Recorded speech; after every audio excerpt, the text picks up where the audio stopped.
Hello everybody. Today we will do chapter human migration, यानी कि लोगों का एक जगह से दूसरी जगह जाना. Okay. Migration is a systematic regular movement of people from one place to another. Migration जो है वो लोगों का मूवमेंट होता है, रेगुलर, एक जगह से दूसरी जगह जाना. Mankind and migration have been linked to each other since ancient time. पुराने ज़माने से ही ये होता आ रहा है. जो लोग हैं वो एक जगह से दूसरी जगह जाते हैं. Human beings would not have continued to exist without migration. कहते विदाउट ह्यूमन माइग्रेशन के बिना ह्यूमन बींग्स एग्जिस्ट करना भी मुश्किल हो जाता है उनके लिए. अब क्यों? क्योंकि एक जगह से दूसरी जगह जाना ही पड़ता है. They move from one place to another in search of food and shelter. किसकी खोज में? खाने की खोज में और रहना. चलिए, अगर आप एक जगह रह भी जाते हैं तो वहाँ जा खाना तो खुद आ नहीं जाएगा, खाने के लिए तो बाहर जाना ही पड़ेगा. The settled life began only after man become a food producer. कहता भी जो सेटल्ड लाइफ थी, शेल्टर वाली, मतलब घर बना लिया, जब वो फूड प्रोड्यूसर बन गया, यानी अपना खाना वो जब खुद उगाने लग गया, तब वो एक जगह रहने लगा. जब वो अपना खाना उगाना नहीं जानता था तो वो जंगलों में और एक जगह से दूसरी जगह खाने की खोज में भटकता रहता था. He started growing crops on a piece of land till the soil was fertile. अब क्या होगा? ये शुरू की बात हो रही है, अब की नहीं हो रही. कि जब मिट्टी फर्टाइल है तब तक तो वो खेती करता रहेगा. अब क्या होगा? अगर उस मिट्टी में खेती नहीं होगी, सॉइल इनफर्टाइल हो जाएगी, तो ऑब्वियस सी बात है उसे दूसरी जगह पे, न्यू पीस ऑफ लैंड पे जाना ही पड़ेगा खेती के लिए. ठीक है. Then this would abandon it. अब अगर वो हो जाता है तो ही वुड अबेंडन इट, वो उसको छोड़ देता है मिट्टी को, जब मिट्टी इनफर्टाइल हो जाती है, and move to a new piece of land. This type of practicing of growing crops was known as shifting agriculture. और इस तरह की जो प्रैक्टिस होती है उसको हम कहते हैं शिफ्टिंग एग्रीकल्चर. मीन्स एक जगह आप तब तक खेती करते रहे जब तक कि मिट्टी वहाँ पे फर्टाइल है, उपजा हुआ है. अब जब मिट्टी वहाँ पे इनफर्टाइल हो जाएगी, सॉइल, तो आप दूसरी जगह चले जाएंगे, दूसरा पैच ऑफ लैंड ले लेंगे और वहाँ पे आप खेती करने लगेंगे. जब तक हो रही है खेती, ठीक है, again move to the next piece of land. तो इस तरह का जो एग्रीकल्चर होता है उसको हम कहते हैं shifting agriculture.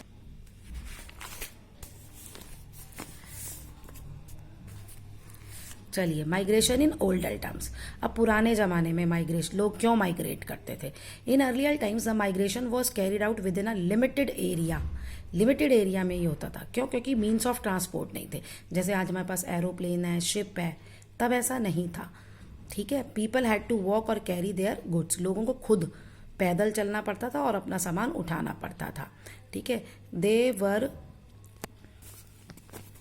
Scared to travel from far away places due to difficulties, myths and superstition. कहते वो जो दूर की जगह थे वहां जाने के लिए वो डरते थे. क्यों? क्योंकि वहां पे उनको डिफिकल्टी, कोई मोड ऑफ ट्रांसपोर्ट नहीं था. मिथ और सुपरस्टिशियस मतलब बहुत सारी अफवाहें, और वो भी था सुपरस्टिशियस को, मतलब इसको आप ऐसे कह सकते हैं कि जैसे लोगों में ये था कि अर्थ गोल नहीं है, अर्थ फ्लैट है. अगर आप एक बहुत ज़्यादा दूर जाएंगे तो मे बी आप कहीं नीचे गिर जाए. ये the type of Orthodox thinking underwent a great change with education, logical thinking and contact with countries. क्या तब ये जो लोगों की सोच थी वो चेंज हुई जब लोग एजुकेट होना शुरू हुए, सोचने लगे और दूसरी कंट्रीज के लोगों के कांटेक्ट में आने लगे. अब ब्रिटिश पीरियड जो था, Indians were encourage to migrate. अब वो तो लोगों को एक जगह से दूसरी जगह भेजते थे, सेटल और work in colonies under British control. मतलब जहां भी उन्हें मैन पावर की जरूरत होती थी, एक जगह से दूसरी जगह वो उनको भेज देते थे. Many Indian signed agreement to go abroad for a fixed time. They had the choice to come back और permanently settle in foreign lands. तो कहते बहुत सारे इंडियंस को वहाँ बाहर भेजने के लिए कि इस टाइम फिक्स पीरियड के लिए, 1 साल के लिए, 2 साल के लिए हम आपको बाहर भेज रहे हैं. अब उनके पास चॉइस भी होती थी कि वो वहाँ पे परमानेंटली रहना चाहते हैं या फिर वापस आना चाहते हैं. चलिए, अब माइग्रेशन का पूरा चैप्टर है. तो आपकी माइग्रेशन जो है वो 2 तरह की होती है, एक वॉलेंट्री और एक फोर्स्ड. वॉलेंट्री होती है जो आप खुद से करते हैं, जब आप खुद चाहते हैं, कोई आपको फोर्स नहीं कर रहा. और फोर्स माइग्रेशन जब आपको फोर्स किया जाता है. ठीक है। Voluntary migration is when people move to another place on their own wish choice, ठीक है, जब वो खुद की चॉइस होती है उनकी, जब वो खुद चाहते हैं तो वो माइग्रेट करते हैं। अब ऐसा टाइप ऑफ माइग्रेशन है जैसे जॉब या पढ़ने लिखने के लिए, बहुत सारे बच्चे पढ़ने लिखने के लिए बाहर भी जाते हैं, बहुत सारे लोग जॉब करने के लिए भी बाहर जाते हैं, या अपनी फैमिली या फ्रेंड्स के पास भी जाते हैं, तो वो जो होता है वो वॉलेंट्री माइग्रेशन होता है। It may be for better job, educational opportunities और to be close to the friend और family in another village, town, city, state और कंट्री। चलिए, लुक एट द पिक्चर। कहते हैं पिक्चर देखो, Shankar and his friends are going to Punjab. वो कहाँ जा रहे हैं? पंजाब। क्यों? क्योंकि पंजाब में खेती होती है, मेन पंजाब का ऑक्यूपेशन क्या है? खेती। तो वहाँ पे कटाई और बुआई, फसलों की जब कटाई होती है, हार्वेस्टिंग और सोइंग के टाइम लेबर की जरूरत होती है, तो वो वहाँ पे वही काम करने जा रहे हैं। अब ये पूरे साल तो ज़रूरत नहीं होगी, साल के कुछ महीने ही चाहिए होती है और हर साल उन्हीं महीनों में, तो इस तरह के एम्प्लॉयमेंट को कहा जाता है seasonal employment.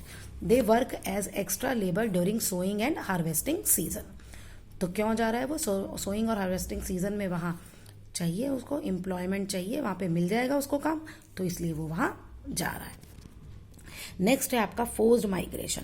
Forced migration is the movement of person, family और large groups of people due to a natural disaster. अब फोर्स मतलब आपको जबरदस्ती जाना ही पड़ रहा है, ठीक है ना। अब जैसे आप जहाँ रहते हैं, हम यहाँ रहते हैं, मान लो यहाँ बाढ़ आ जाती है और हमारे घर डूब जाते हैं, तो हम यहाँ थोड़ी रहेंगे, कोई सेफर साइड पे जाएंगे ना, तो ये होता है आपका ड्यू टू नेचुरल डिजास्टर, जैसे flood, earthquake, tsunami. Sometimes peoples are forced to migrate due to man made disaster. अब मैन मेड डिजास्टर भी होता है, जैसे टेररिस्ट एक्टिविटी, आग लग जाती है तो भी। It result in the loss of homes and jobs और मैनी पीपल। क्या होता है अगर ऐसा कुछ होता है, मैन मेड डिजास्टर आता है, तो इसमें लोगों के घर भी छिन जाते हैं, उनकी नौकरी भी छिन जाती है, और कभी कभी बहुत सारे लोग इसमें मारे भी जाते हैं। देखिए, in September 2014 Kashmir valley was flooded. Kashmir में बाढ़ आ गई। The floods were caused by heavy rains. अब बहुत तेज बारिश हुई जिसकी वजह से झेलम नदी जो है उसका पानी आपके रेजिडेंशियल एरिया में आ गया, मतलब जहां लोग रहते थे। It was mainly a man made. क्यों ये मैन मेड था? क्यों मैन मेड था? Due to heavy construction of mountains, क्योंकि माउंटेन्स पे हम माउंटेन्स को काट कर वहाँ पे सड़कें, घर, ये सब बना रहे हैं। Thousands of people lost their homes. बहुत सारे लोगों के घर, दुकान, बिजनेस यानी काम धंधे सब खत्म हो गए। The Indian military and local authorities help the victim. अब वहाँ पे जो लोकल रहने वाले लोग हैं, इंडियन मिलिट्री जो है, उन्होंने जो ये लोग जिन पे इसका असर हुआ था, विक्टिम्स, उनकी हेल्प की। Thousands of people took shelter in relief camps in mosque and gurudwara. कहते बहुत सारे लोगों को शेल्टर कैंप्स होते हैं जहाँ पे जिनके घर बार छिड़ जाते हैं और वो वहाँ रहने के लिए चले जाते हैं। गुरुद्वारे और मॉस्क में इनके लिए शेल्टर होम्स बनाए गए, और they were given food, medicine, clothes, और उनको फूड, मेडिसिन, क्लोथ्स ये सब दिया गया। Right. Next is hardship faced by migrants. ऐसा नहीं होता लोग जो है एक जगह से दूसरी जगह गए तो वो बहुत अच्छे से रह रहे होंगे। बहुत सारे लोग बेसिकली गरीब जो काम धंधों के तलाश में आते हैं, उनको बहुत सारी प्रॉब्लम्स भी फेस करनी पड़ती हैं। वही क्या क्या प्रॉब्लम्स हैं? The migrants face many problems. उनको बहुत सारी प्रॉब्लम्स फेस करनी पड़ती हैं। क्वेश्चन ही बनेगा, they have to move away from homes and families to other areas. यानी अपने घर को और अपनी फैमिली को छोड़ के वो दूसरी जगह चले जाते हैं। इंडिया में अगर आप देखें, बिहार और यूपी से बहुत सारे लोग, मजदूर लोग, अपने वहाँ फैमिलीज़ को अपने वहीं पे छोड़ के दिल्ली, दिल्ली, मुंबई, गुजरात, अहमदाबाद, जहाँ फैक्ट्रीज़ हैं वहाँ काम करने जाते हैं। The labours move city for jobs and for wages, यानी जॉब्स मिलेंगी और पैसे मिलेंगे, इसलिए वो जाते हैं। They have to live without basic amenities. Basic amenities मतलब होता है कुछ सुविधाएं, जैसे पानी की, रहने की, साफ़ सफाई की, साफ़ पानी मिले, ये। और वो जहाँ जिसे हम कहते हैं स्लम एरिया, बस्ती, वो वहाँ पे रहते हैं, तो उनको रहने की जगह उनकी अच्छी नहीं होती, सैनिटेशन वहाँ पे अच्छे साफ़ सफाई नहीं होती, सेफ ड्रिंकिंग वाटर भी नहीं होता। The condition is worse than way migrate with their family. कहता और कंडीशन तो तब ज़्यादा बुरी हो जाती है जब पूरी पूरी फैमिलीज उठ के यहाँ आ जाती है। The women have to work hard, और वहाँ की औरतों को भी बहुत ज़्यादा काम करना पड़ता है। Children do not get education, वो अपने बच्चों को स्कूल नहीं भेजते। ठीक है, many migrants do not get any work, और कुछ को तो जब यहाँ आते हैं तो काम नहीं मिलता, हैंस स्टार्ट बैगिंग, इसलिए वो भीख मांगना शुरू कर देते हैं। Next is your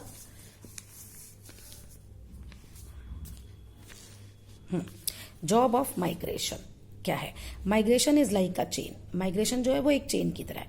if the first person who migrate send happily settlement information to loved one, the other also migrate to the same region. ठीक है, क्या कह रहा है कि अगर एक है, अब अपनी फैमिली का केस लो, मान लो कोई एक यूएस में चला गया और उसने वहां पे काम धंधा सेट कर लिया, एक भाई चला गया, तो वो क्या करेगा, दूसरे भाई भी कहेगा भाई मुझे भी वहां बुला लो, और वो भी वहां चला जाएगा। तो इस तरह से वो लोग पूरी धीरे धीरे करके पूरी फैमिली वहां बाहर यूएस में सेटल हो जाती है। तो ये उसी की बात कर रहा है। ठीक है, migration brings happiness to many people. अब कहता है माइग्रेशन कभी कभी लोगों के लिए खुशी भी लाती है। दे सी न्यू प्लेसेस, वो नए प्लेसेस देखते हैं, experience new climate that suit them. अब इंडिया का क्लाइमेट और जहाँ बाहर जाओगे वो क्लाइमेट अलग होता है, वहाँ के कस्टम ट्रेडिशन क्यूजीन होता है, खाना, ड्रेसेस, म्यूजिक, सब कुछ अलग होता है। तो लोग ये भी सब चीज़ें नोटिस करते हैं। ठीक है, तो माइग्रेशन में अच्छा भी हो सकता है और माइग्रेशन में बुरा भी हो सकता है। अब आपका है एनिमल माइग्रेट। अब ये हम ह्यूमन बीइंग्स तो माइग्रेट करते ही करते हैं, एनिमल्स भी माइग्रेट करते हैं। और एनिमल बेसिकली कब माइग्रेट करते हैं, जब चेंज होता है सीजन में। ठीक है, they migrate to find warmer condition, या तो जहां वो रहते हैं वहां बहुत ज़्यादा ठंड हो गई तो जो गर्म प्लेसेस है वो वहां चले जाते हैं। फूड सप्लाई के केस में, खाने के लिए भी, and safe place to give birth to young ones, और बच्चों को जन्म देने के उसमें भी वो सेफ प्लेस पे चले जाते हैं। Animals do not follow. अब देखो हम लोग क्या करते हैं, हमें कहीं मूव करना तो हम जीपीएस फॉलो करते हैं, आजकल हमारे मोबाइल्स में आ गया है। कहते वो ऐसा कुछ भी सिस्टम फॉलो नहीं करते। They know which direction to follow, उनको पता होता है कि कौन सी डायरेक्शन उन्होंने लेनी है। They learn this from their elders and a special sense, तो वो जो उनके एल्डर्स होते हैं उनसे सीखते हैं और उनमें एक स्पेशल सेंस होता है। तो अब ये नीचे आपके एग्जाम्पल्स दिए हुए हैं कौन कौन से क्यों माइग्रेट करते हैं। ठीक है, अब इसमें ये क्या कह रहा है, wild beast of Africa migrate in search of green postures. Green postures मतलब खाना, ग्रीन पॉस्चर्स मतलब खाना, चारे की खोज में वो माइग्रेट करते हैं। Crossing many crocodile field river, और ऐसी रिवर्स को क्रॉस करते हैं जो बहुत सारी क्रोकोडाइल से भरी होती हैं। This great migration is known as 7 wonders of the natural world.